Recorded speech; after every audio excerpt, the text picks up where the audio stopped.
एक धर्म को दूसरे धर्म से लड़ाया जाता है, एक जात को दूसरी जात से लड़ाया जाता है, एक भाषा को दूसरी भाषा से लड़ाया जाता है। पहला जो ध्यान भटकाता है नरेंद्र मोदी जी, दूसरा जो जेब काटता है अदानी जी, और तीसरा जो डंडा लिए घूमता है अमित शाह। तो ये हुआ बीजेपी का सिस्टम। आप मीडिया के मालिकों की लिस्ट निकालो, आपको एक ओबीसी नहीं मिलेगा, एक दलित नहीं मिलेगा, एक आदिवासी नहीं मिलेगा। फिर बड़े बड़े पत्रकारों की लिस्ट निकालो, 90% में से आपको एक नहीं मिलेगा। अरे भाई तुम लोग हो कहां? तुम हो कहां? ये सब का हिंदुस्तान कैसे है अगर इसमें 90% लोगों को कोई भागीदारी नहीं मिल रही?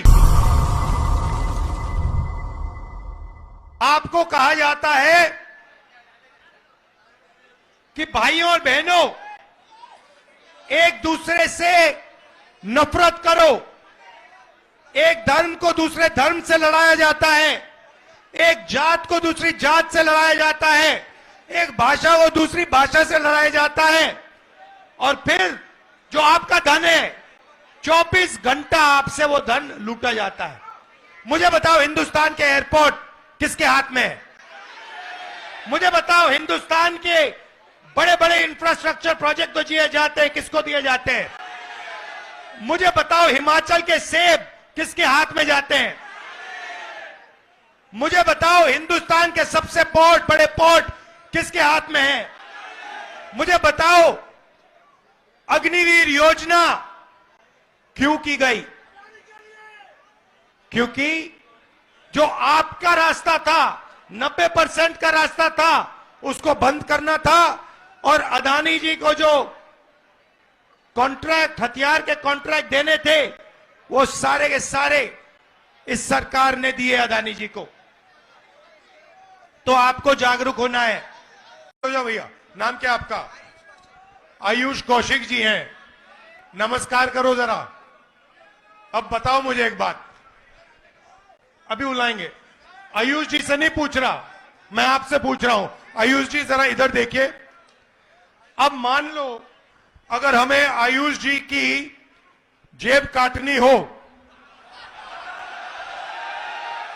मान लो हमने सोचा कि भैया आयुष जी की जेब काटो, सबसे पहले हमें क्या करना पड़ेगा? हाँ, सबसे पहले भैया आयुष जी उधर देखो जरा। हाँ वो देखो भैया, ये देखो, इधर देखो जरा भैया, वो ऊपर देखो, फ्लाईओवर की ओर देखो जरा। ये पहले ये करना पड़ेगा, पहले इसका ध्यान भटकाना पड़ेगा। सही? ये काम आपके लिए नरेंद्र मोदी जी करते हैं। भाई और बहनों, वो उधर देखो, भाई और बहनों इधर देखो, भाई और बहनों ऊपर देखो, भाई और बहनों नीचे देखो। अब उसके बाद क्या चाहिए आपको? उसके बाद कौशिक जी जरा घूमिए जरा। उसके बाद जब उसका ध्यान चला जाएगा, पीछे से कोई आएगा, है ना? किसी को आना पड़ेगा। वो कौन है भैया? वो अदानी है, वो अंबानी है। ठीक है, अब मान लो ध्यान भटका दिया और पीछे से जेब काट दी, तो तीसरी किस चीज की जरूरत है? हाँ भैया, मुझे ये डंडा, लाठी देना जरा। ये झंडा उतारो इससे।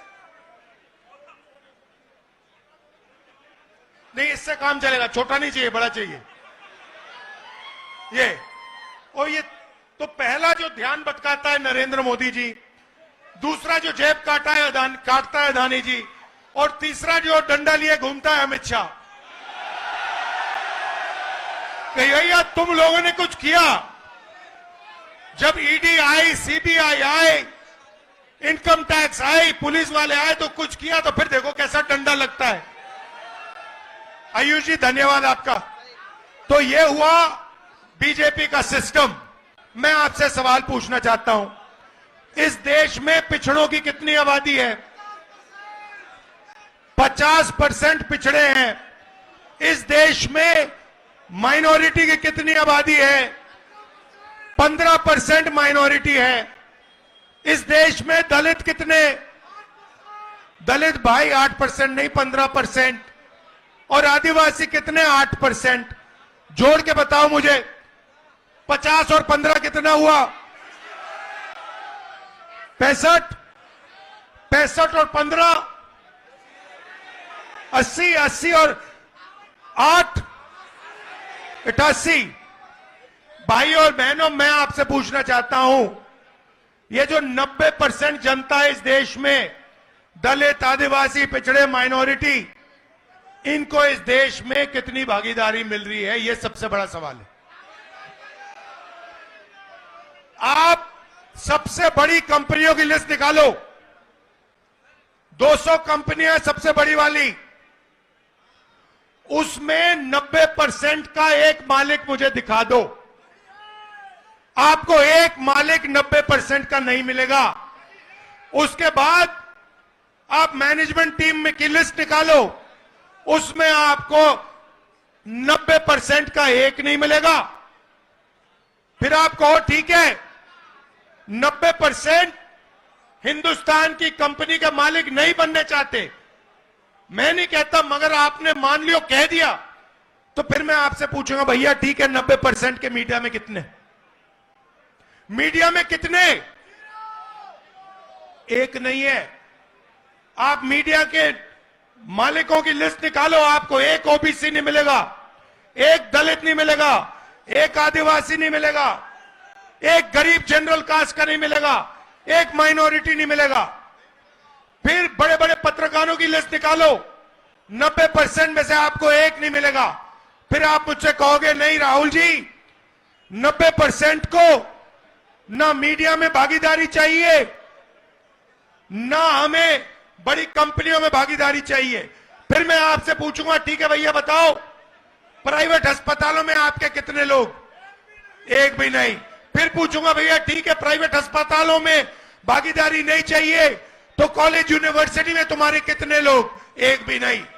अरे भाई तुम लोग हो कहां? तुम हो कहां? मैं बताता हूं तुम्हें, मनरेगा की लिस्ट निकालो, उसमें आप सब लोगों के नाम दिखेंगे। कॉन्ट्रैक्ट लेबर की लिस्ट निकालो, उसमें आपके सब नाम दिखेंगे। मगर हिंदुस्तान के बड़ी बड़ी कंपनियों में, हाई कोर्ट में, मीडिया में आपके नाम नहीं मिलने वाले। ये सब का हिंदुस्तान कैसे है अगर इसमें 90% लोगों को कोई भागीदारी नहीं मिल रही? हमने मैनिफेस्टो में साफ लिखा है, मैं आपको रास्ता भी बता देता हूं। अगर 90% को भागीदारी चाहिए तो पहला कदम, जैसे जब हार्ट टूटता है पहला कदम क्या कराते हो आप? एक्सरे कराते हो ना? तो वैसे ही पहला कदम जाति जनगणना है। इससे क्या होगा, 90% को पता लग जाएगा कि आप कौन हो, कितने हो, और सबसे ज्यादा जरूरी, आपके हाथों में हिंदुस्तान का कितना धन है।